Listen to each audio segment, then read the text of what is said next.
So, hey, real quick, I'm running late, kind of, not really, but anyway, on my way to the airport. It's Friday, it's like 7 something. First trip of the year, it's mid-January, and first video in over a year. I'll be back once I'm settled. Okay, so we made it to JFK. So my sign-in is at 8:40. It's about 8:15 now. There was no traffic, thank God. I didn't think it would be this late at night, but you never know. Anyway, my first trip of the year. Layovers are short, so I won't be able to do anything other than sleep.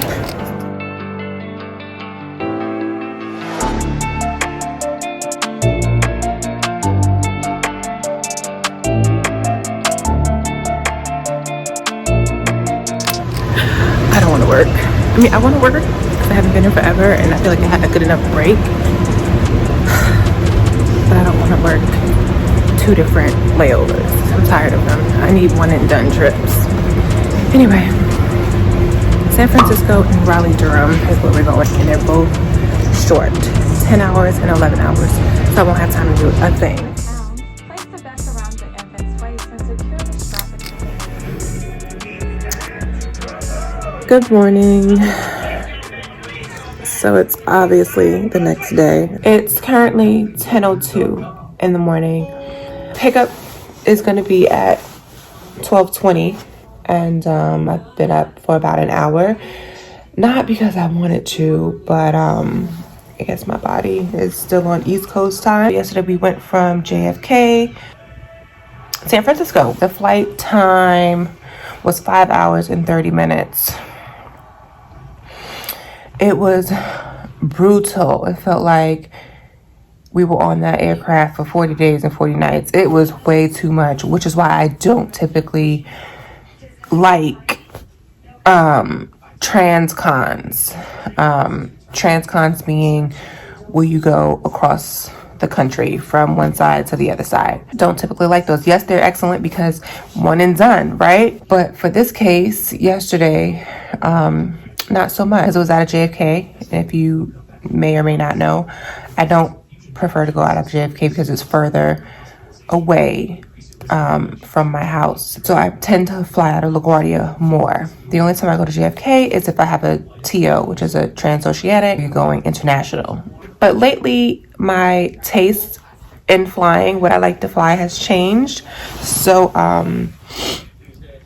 I like doing one and done flights, like 2-3 legs is just for the birds. I'm over it. So being on call yesterday, being on call this weekend, this trip popped up. I was like maybe 2 or 3 away from being called.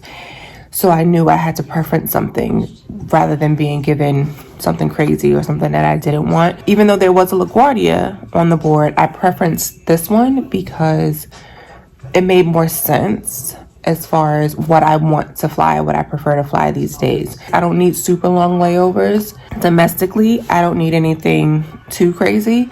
But this was today, San Fran to Salt Lake to North Carolina, and then 10-11 hour layover there.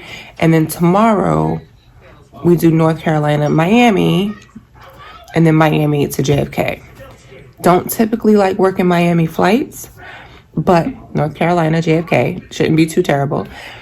The crowd should be okay. And then it's going to JFK versus LaGuardia.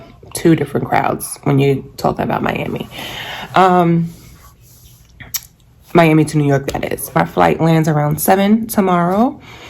So I should be home around 8:39. So I actually may have to start flying out of JFK a little bit more for the sake of not having to work that many legs. LaGuardia, you're typically gonna work 2 minimum. I just feel like JFK has a little bit more options with regard to what I want as far as not wanting to fly multiple legs a day.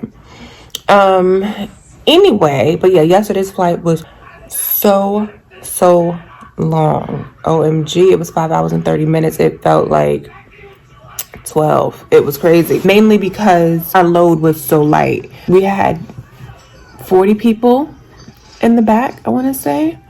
And that aircraft held way over 200 people, and it was nighttime, red eye essentially. Everyone was asleep. So, yeah. typically supposed to do 2 services. By the time we finished 1 service in like 10 minutes, no lie, because people were mostly asleep and it was just so easy. Did a water walk and all those other different things that we have to do, and it was like, okay, 4 hours and 50 something minutes left, more than that. But it was just like, are you kidding me? Transcons, if I'm working them, I don't mind the 2 services, because it's a transcon. You have normally 5 to 6 hours of flight time. So by the time you get through the whole aircraft with the 1 service, you break down, you do the water walk, you do the trash pickup, and then sit down for a second, get back up, and start your 2nd service. By the time you do all that all over again, it's about time, you know, to start landing, preparing for landing. And that's okay. But yesterday, that was not the case. So that's what made it really, really tough to get through. It was a long, long flight. But anyway, should have went to the gym, but I'm not that girl in the sense of going to the gym and then coming back and then preparing to go to work. No. I have my food over in the Hot Logic. Hot Logic is my portable little oven or heater upper. The hot plate heats up your food. If you don't know, it's amazing. Food takes a minute to fully warm up, so you got to put it in before time. It's not like a microwave, you know. You got to let it sit for a minute. I'm gonna get up at 11 and start getting ready. I already said this, but after here we go to Salt Lake City, and I am hoping I have enough time to go to what's the place? Y'all know the place. Flight Attendants, y'all know the place in Salt Lake City. Forgot what it's called. Haven't been here in, Salt Lake City in so long. Oh my God, it's a Mexican place. Forget the name of it, but I hope it's open, because now I'm really having a taste for it, especially now that I'm eating meat again.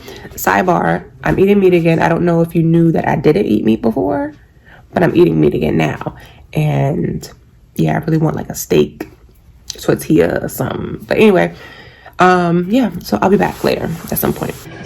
Yes, my grown behind is watching Shrek. I mean, who doesn't love Shrek?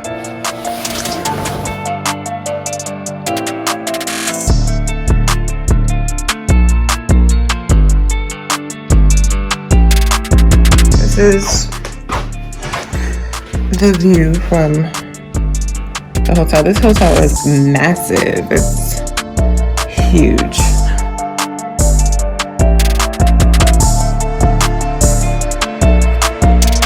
This is my lunch bag. I pack it. It's packed, child. Breakfast, lunch, dinner, snacks. It's packed. So this is the Hot Logic.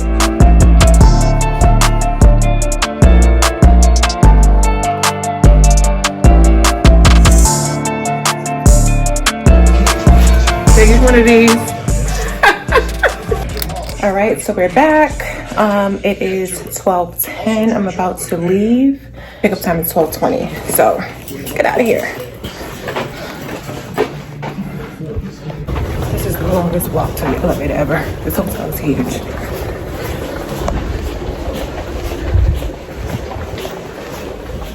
Oh shit. Don't turn it down now. Okay, so I know I didn't come back at all yesterday once we got to Salt Lake City and then got to Raleigh, but it was like a lot going on but nothing going on at the same time, so it really didn't make sense to record anything. But made it to Raleigh last night around 1 in the morning. We had a very short layover. Now we're heading out. So today we do Raleigh to Miami, Miami to JFK, no sits, knock on wood. Straight, should be home by, or should be landed by 7. So yeah, today's go home day, 10:49, and pickup is at 11. So I'll see you in a bit. 3:21. I haven't flown this aircraft in over a year or two. Yikes.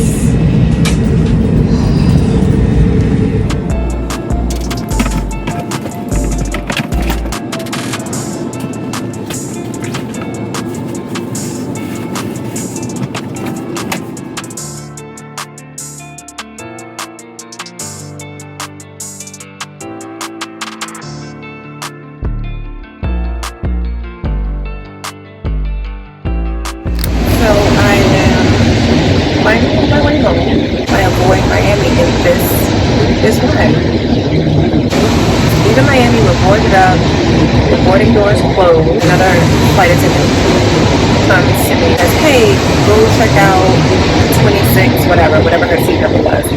Go check her out. She's intoxicated. Go take a look. Let me know what you think. If she's, fit to fly. So I'm like, okay, cool. Mind you, at this time, the safety demo is playing.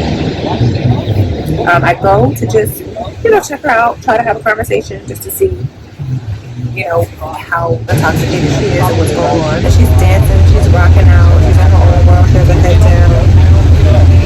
Safety demo's on. I'm just like looking over. So then finally I see like a little puff of smoke. And I'm like, did I see smoke? Nah, I'm tripping. That wasn't smoke. Until I saw her with like a little whatever it was, and she put it in between her legs, and I'm like, that was definitely a vape. So I go to her and I'm like, hey, I'm sorry, but unfortunately you're not fit to fly. We can't have you fly with us today.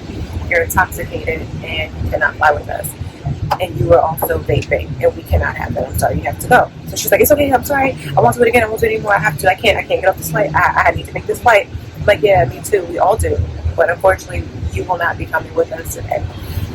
So she's just like, no, I won't do it again. That's it. I'm like, I can't trust that you will not do it again. Unfortunately, you're going to have to deplane. We cannot have you come along with us. I'm sorry. So she's still, going on about how she's not going to do it anymore. And I just walk off and go to the flight leader, explain to the flight leader. And the flight leader goes back to talk to her. I don't know what she said, but she came back and essentially told the captain, and we had to go back to the gate, and she had to get off. So fine, she got off, and even at that point, she was, she's upset, and she's just going on and on. I don't know where my bag is. They were like, where's your bag? Get your bag. I don't know where my bag is. I don't know. Y'all find it. I'm so intoxicated. I'm so drunk. I can't find my own bag. You find it. You look for it. So at that point, me and the other flight attendant, we just started opening bins, trying to find her bag. And then the other passenger was like, that's her bag. That's her bag right there. No, not that one. The other one. The other black one. It was funny. But they were helping out, trying to get her off the plane too. And just the people that were sitting near her, apparently people were aware that she was a little bit, tipsy, drunk, and didn't feel as comfortable flying with her. And some other woman, she told me also, she had mentioned to me that I guess when they were getting on the plane that she was like pushing people on the line and saying stuff. I don't know. It was a lot. It was a few other passengers that made comments about this woman. And I'm just like, guys, if you feel uncomfortable, and to y'all as well, if you feel uncomfortable with a passenger, let flight attendants know. That's what we're there for. Because had she not gotten on, we don't know what she could have done, would have done in flight. Maybe nothing. But maybe she could have. We don't know, especially once you get in the air, your intoxication levels change. So you just never know. And nobody wants to be that person to like snitch. I get it, but it's better to be safe than sorry, because you get in the air, all types of stuff can go down. Just let us know. Be discreet about it, But anyway, so that was that situation. But back up before that happened,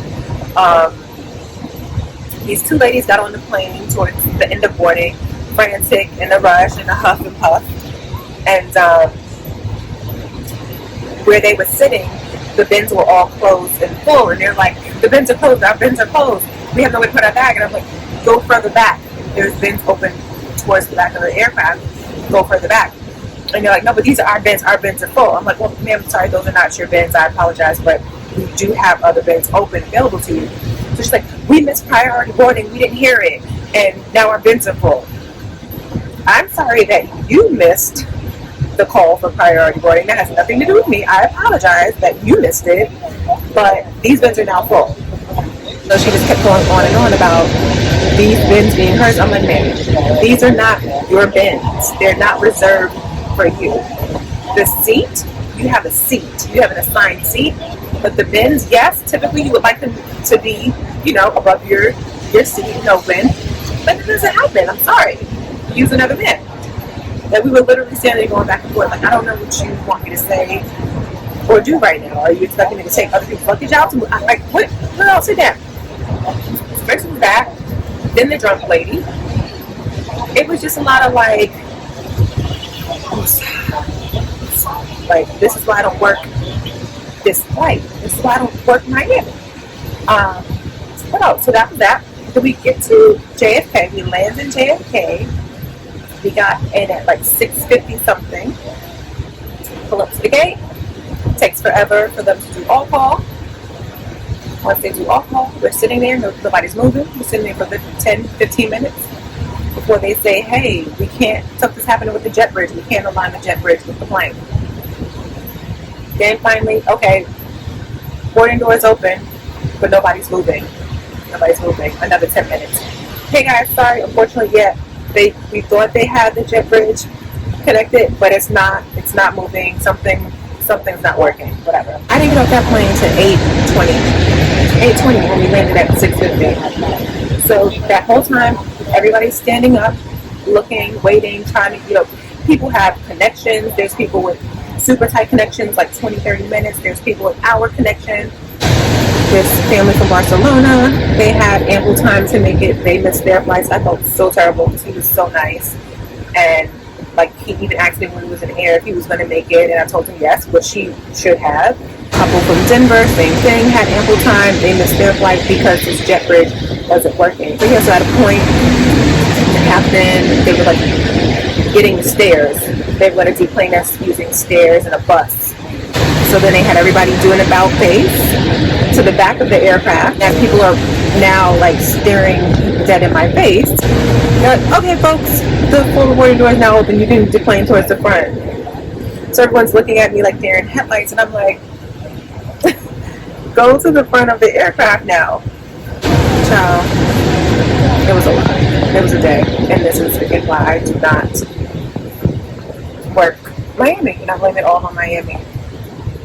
But anyways, I was hoping to be home, showered, in the bed at this point, and I'm not. But whatever.